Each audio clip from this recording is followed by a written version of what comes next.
Cinta dikasih jadi menteri pendidikan misalkan ya. Misalkan aja nih, ini contoh aja nih. Cinta Laura, lu jadi menteri pendidikan Indonesia gitu. Entah siapa yang ngangkat gitu ya. Kaisang misalkan presiden selanjutnya. Kaisang suruh Cinta Laura jadi menteri pendidikan. Nggak usah jauh-jauh deh, maksudnya ini step by stepnya apa. Tapi apa yang langsung Cinta mau lakukan sebagai menteri pendidikan? Ini ngalu aja ya. Aku nggak berani jawab pertanyaan itu karena Oke. jujur kalau jadi menteri aku passionnya lebih menjadi menteri pemberdayaan perempuan sih. Oh, lebih ke situ ya, Lebih ke ketimbang situ. pendidikan ya. Jadi Iya. pemberdayaan perempuan nomor 1 ya. Karena aku memang mendapatkan pendidikan yang tinggi dan mungkin orang-orang di luar sana menganggap aku orang yang berpendidikan, tapi aku akan mengakui bahwa aku bukan ahli pendidikan. I'm not a good teacher. I'm educated, but I'm not a teacher. Ya. Gitu. So I don't feel like I have the right to comment on that. Aku tidak punya kualifikasi yang cukup untuk berkomentar apa yang harus dilakukan. Ya. Tapi aku merasa perlu sih ada sebuah tes standarisasi, nggak hanya untuk murid-murid ya, tapi untuk guru-guru juga. Karena negara ini adalah negara kepulauan.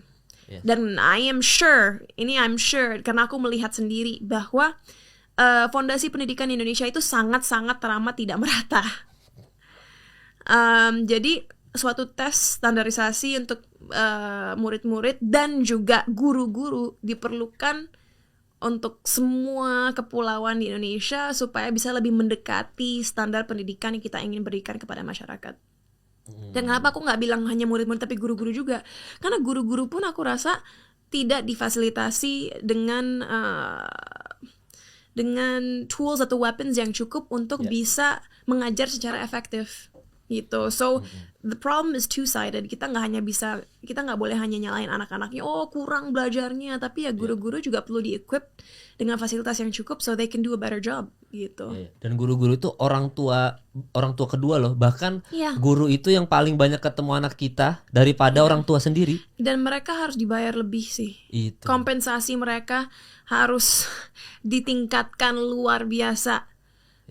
Aku masih baca kadang-kadang di berita kasus-kasus yang guru dibayarnya telat selama 6 bulan, 1 tahun nggak dibayar, atau bahkan dibayar 50.000.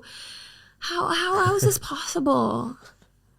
Gila ya, gila. Tapi dan itu realitanya Cinta, realitanya, dan mereka nggak ada standarisasinya. Bisa aja guru sukarela kerja aja udah. Mereka ngasih, bayangin anak-anak di luar sana tuh banyak yang kayak guru, lu bisa jadi guru nggak? Ngerti matematika kan? Ngajarin ini deh. Bisa gitu Cinta. And as I said, nggak semua orang yang bisa matematika bisa ngajar, nggak semua orang yang berpendidikan bisa ngajar. You know? Kita udah bilang educated, I'm educated, but I'm not a teacher. I can't teach. Kita semua bisa matematika, tapi kan kita bisa jadi, belum tentu bisa jadi guru. Itu udah whole different thing aja, udah beda banget. Gila ya, tapi emang Cinta tuh yang gue salut soal pemikirannya itu. Tapi gue justru kaget Cinta tuh masih ngambil acting, maksudnya masih ngambil. Gue kan ngeliatin, maksudnya keren ngomongin sampah gini-gini, tapi ada tiba-tiba yang kayak ada series yang dendam itu aja berantem action gitu, berantem gitu kan.